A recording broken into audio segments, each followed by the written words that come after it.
Hey everyone, hope you're doing well. Our modern society is peasants living like royalty.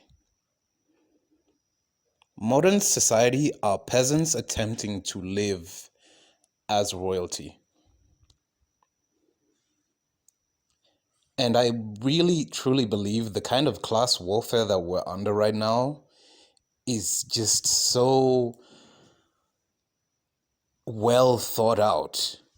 If you look at it from the perspective of somebody who would want to rule the planet, it's incredibly well thought out. When the French Revolution happened under Napoleon, they did away with the monarchy.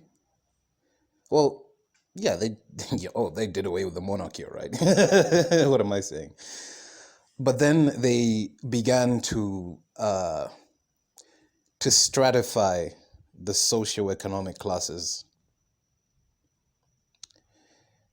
And from what I remember, there was three of them, which was the nobility or the aristocracy, the peasants, and then the clergy, if I'm not mistaken. And then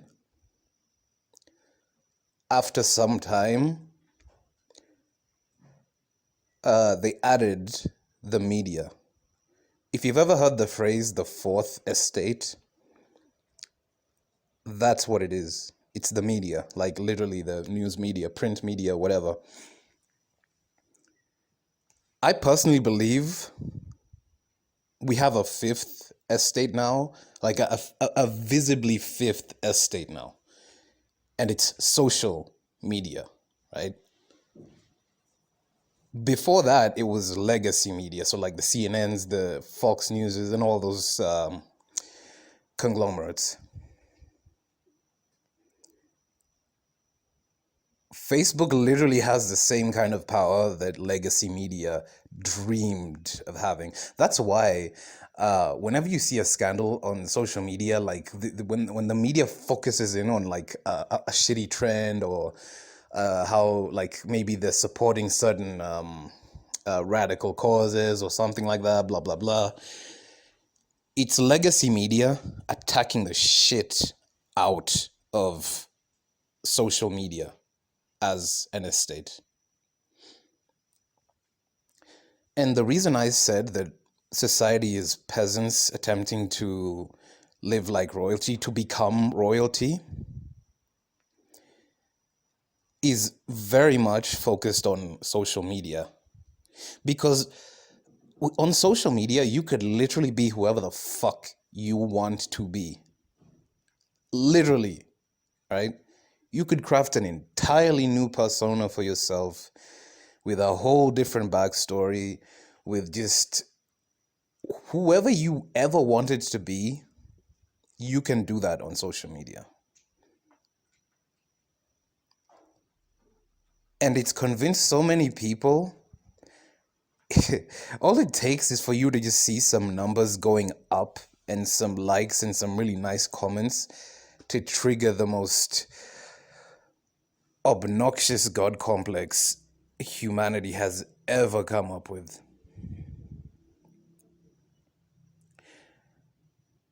Although, again, I can't necessarily put that all on social media.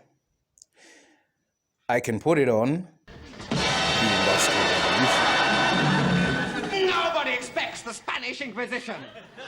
The Industrial Revolution allowed people to have more free time. That's what it did. That's why when you hear about developing versus developed economy, it's literally just a matter of time. Because you had people going into manufacturing, in industrial labor kind of thing, and building up new industrial cities. They, instead of spending their time on the farm and then probably doing some other menial jobs, they could have one consistent job and then they could depend on the grocery market, the supermarket, uh,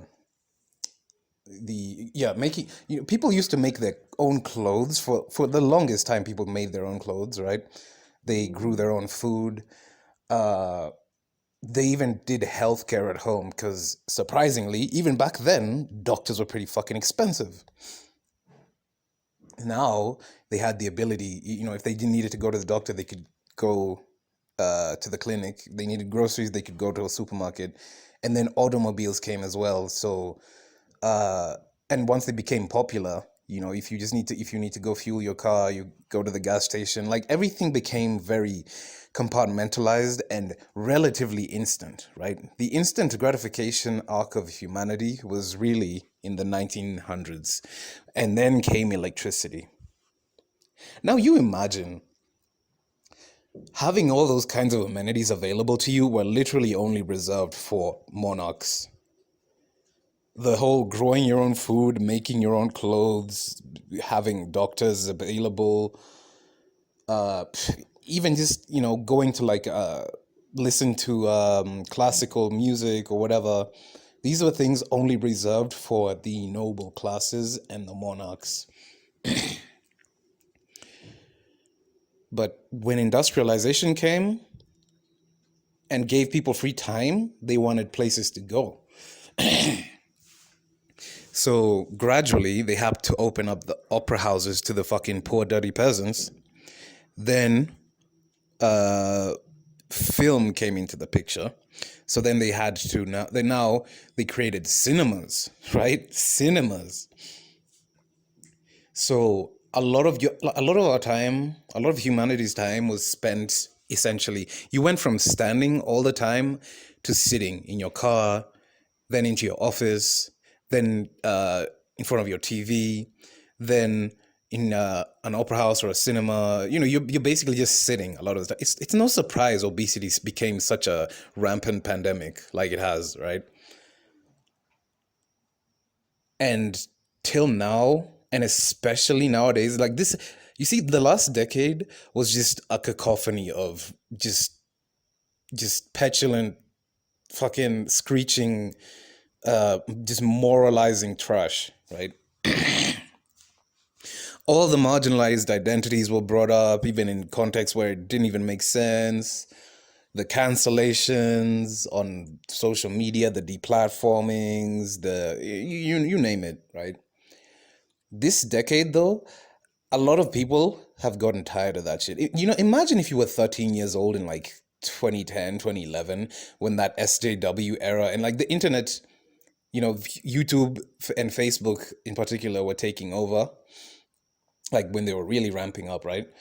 And you had a front seat to the SJW madness, the feminist cringe compilations, just all the shrieking blue-haired liberal arts graduates, the most ridiculous parodies coming to life in front of you, and you're just literally you're a teenager, right? And you hear these, you hear talks about misogyny, you hear talks about transphobia, racism, sexism, fat phobia, right? After witnessing that for 10 fucking years, either you're like the most radicalized piece of shit around, or you just got over it. You literally just got bored. You're like, you know what? Nah. Like you even went through various periods of radicalization and you just got bored, right? This decade is like fat phobia it's literally the front page topic pretty much every other place you go. And the sheer amount of just disinformation that people have engaged in with this movement is astonishing to me. Truly fucking astonishing to me. And humanity is such a suicide cult, right? With this movement rearing its head, has like signed its own death certificate 3 times over, right? Because they're operating off of the previous few years of like political, like nominally left-wing political correctness, right? So why do I say we're peasants trying to be kings? Because now, to have the access, the simple access to information that the average person with a smartphone and like even just phone data, let alone an internet connection, to have that access of information was like reserved for intelligence agencies. Well, they didn't really exist that far back, but let's say just presidents, right? Presidents, heads of state would have access to the level of information. In fact, this is even like you can't even understand the level of information that you have at your fingertips right now. It is unfathomable. It's like the entire, like almost the entirety of recorded human history is available to you at your fingertips. This is an immense amount of power, right? This is an immense ability. And I believe in freedom of information, yes. But the things that we have, and even in the developing world, by the way, like, yes, there's still a lot of ways that it's behind in that sense. But the average person, like, smartphones aren't really as expensive. Like, with $200, you could get you a pretty damn good smartphone here. So if it's staying interconnected, and a lot of people are on Facebook especially, but Facebook is the disinformation hub, don't get me wrong. But we now call ourselves kings and queens. People literally call themselves or their children or their spouses or their parents kings and queens. Before the 1950s, if you did that, that is tantamount to fucking treason. If you in fact, like, I'm pretty sure there's places you can't, like, places in Europe where you literally can't even do that, like in a very vocal kind of way, I'm pretty sure especially even in the UK, right? I remember in I don't know if it's Austria or something. Yeah, I think it's Austria. Like the royal family had to step down and never lay claim to the throne again, if I'm not mistaken.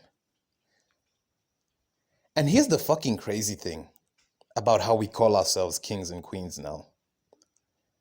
If that was the case, you would have been beheaded like 5 minutes ago. If that claim were really true and genuinely true, even if you're referring to yourself in the metaphoric sense, you would literally have been beheaded long ago.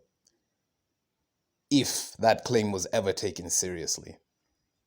If actual nobility that still exists right now can't even lay claim to the throne that their ancestors held for like 1,000 years, right? Especially the Austrians, because the Austrians, they were the Habsburg dynasty, and the Habsburgs literally ruled almost all of Europe at some point, like most of Europe, right? They had a king here, king there, a queen like married to a king there or another, like literally they were everywhere.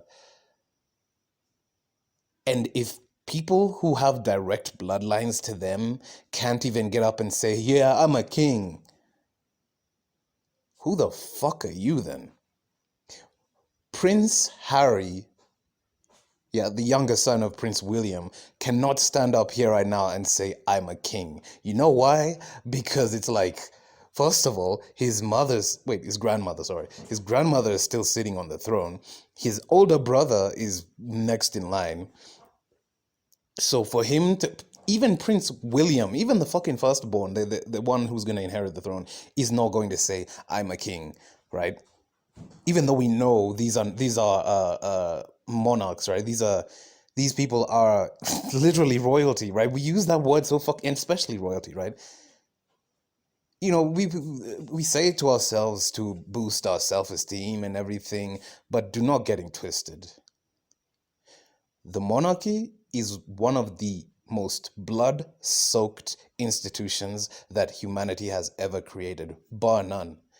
only next to the clergy. The monarchy are insanely inbred. You know why? Because it's all about bloodlines. When it comes to that level of divine leadership, divinely bestowed leadership, it's all about bloodlines. The men saying that they're kings are fucking hilariously ridiculous. The women who are saying that they're queens are like just that one step further, because the thing about being a queen, either you're only a queen because you married a king, right? Or if there were no male heirs above you, born before you, or in some cases, that they just made queens. Like maybe if a king just had like only daughters or something, yeah, he'd have no choice, right? But it's a king that makes you a queen. And the king himself is decided by a group. See, that's the thing. Like, especially when they talk about absolute monarchies, the kings are always selected, right? They maybe they gather an army, they conquer early on, and then they just cement their bloodline there. But at the same time, it's always between the clergy and the nobility who decide whether that king stays on the throne to begin with. There's so much fucking politics that went into keeping a king or a queen in their place, right? Sometimes the king was just a pawn himself, or sometimes the king was like God in the flesh, basically. He had just that much power. And funny enough, obesity was very common among the royalty because they didn't have to grow their own food. They could literally eat whenever they wanted, whatever they wanted, right? Whatever was available for them to eat, right? Even if it wasn't available to people would go for like a month-long quest or something just so a king could have breakfast. Obesity, while it was constantly criticized, it was also glamorized because it was only there for the rich. It was only available to the rich.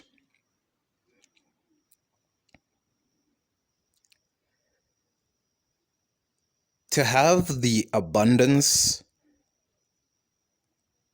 to be able to eat more than everyone else is a luxury even most human beings right now don't have access to. Like to have access to like 1,500 calories, right? 1,500 calories is, for an adult, it's like barely just enough, barely, right? To have access to just 1,500 calories a day, I'm bullshitting here. I'm pulling this out of my ass, but I'm going to assume it's like maybe tops 20% of the global population has that ability to consume 1,500 calories a day. I might need to look that up, but I know it's a very, very small percentage, right? So for your entire country to be in an obesity epidemic, like I always reference the US because it's just so funny. 30% of the US is obese, not overweight, obese, clinically obese. 70 plus percent, I'm sure it must be like 75% right now, is overweight. And people are fighting tooth and nail to attempt to convince every other person that like 300 pounds of fat on you it's just it's just like having 5 fingers or something. It's just superfluous. It has nothing to do with your health, right? Or like you not being able to, like, if you don't eat within 3 hours or something, like your body will like cannibalize its heart muscle and every muscle, and you just fall into like a like a puddle of fat and just die or something. I've seen some just, I can't even call them stupid arguments. They're dangerous arguments. They are incredibly dangerous arguments because people are fighting for a right that they don't even really have. You see now, the people who are in the ruling class are rarely fat.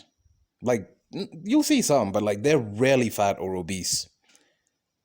They, in fact, they'll have very very expensive personal trainers, access to very good fresh diets and everything. You'll always see a celebrity coming up with a bullshit diet that they're on, right? Because they adapted to the abundance. Even for them, it was extreme overabundance, overindulgence, right? When they did it, it was all right because it was just them. But when we engaged in it, they start looking like the commoners. They start looking like the peasants. Even if the peasants have that much abundance of food, once these trends trickle down to the lower classes, that is when they become a pathology in society. Even drugs, even alcohol, sex, right? All these things become a societal scourge. To have multiple women as a man, you had to be in a position of power. And we talk about the high value, and that's definitely going to be my next video. We talk about the high value men, but these men, if a guy is high value in the historical sense, even in the modern sense, that guy will be able to kill you, kill your family, and bury all the shit with no resistance involved.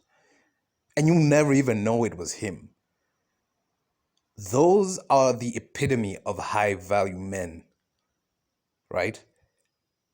Because if you're talking about competition, competition is a savage concept, especially in nature. Competition is why a male lion will defeat the male lion who has a pride of his own, probably kill him, then kill his cubs, then claim the female lion for himself, the lioness for himself. That is high value. That shows that you can execute to the final degree, right?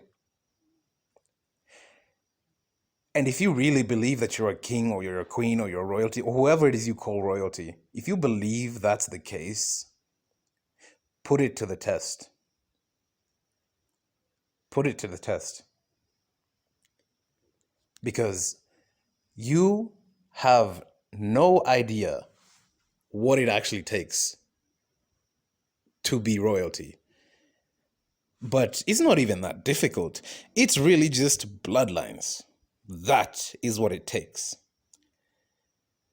To have access to the royal side of life or the world, it was pre-planned for you. That's how you become royalty.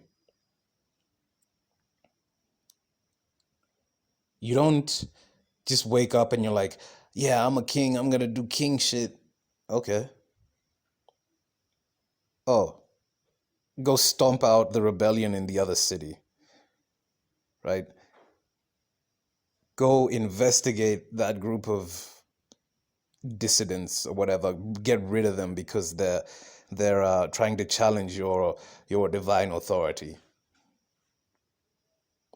Things like that, right? Stop fucking lying to yourself.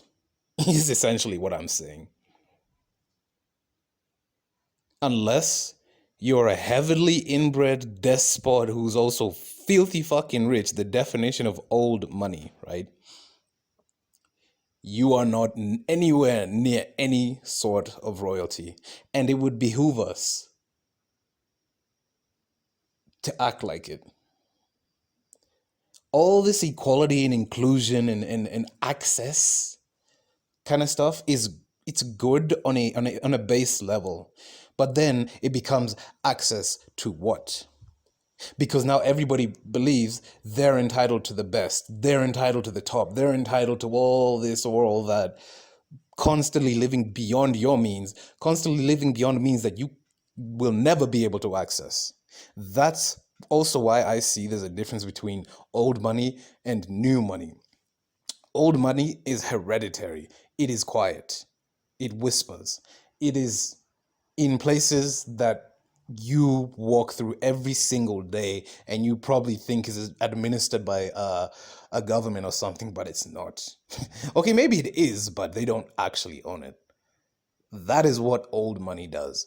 New money shoves Gucci and fucking Prada and fucking Lambos and Ferraris in your fucking face every fucking day.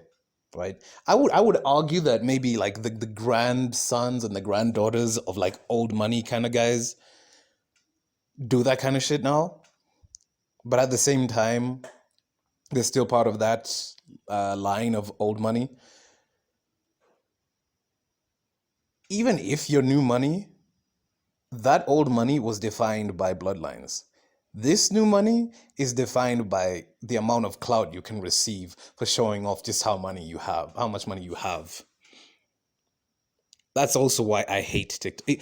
When I thought I hated Instagram, I did not hate Instagram. TikTok is God, like the amount of false, just you can see it, people lying through their teeth about how confident and happy they are on there, showing off that they were on a trip, that they got a fucking new six-figure job or a new, which is, hey, the stuff's all good, right? But you can see them, you can hear their voice and you can hear their demeanor. As much as they can even pretend for the camera, they're not really pretending. They're showing you exactly how fucking miserable they are. Because somebody somewhere along the line lied to them that they were royalty and all this kind of bullshit. They were high value. You do have intrinsic value as a human. But the moment you start saying high value, you're high value relative to what? And don't even go very far about it. Just go high value in terms of economics, right? Or socioeconomics. If you are considered high value, you're only there because you can stomp out everybody who you've ever stomped out before you. And to do that, you can't be obese for a very long time, right? For the vast majority of people, anyways. But yeah, this has been kind of a confused rant. I don't know. I've just been kind of drowsy. I'll try and be more coherent maybe tomorrow. Big man thing, yeah? It's not looking good, bruv. It's not looking good.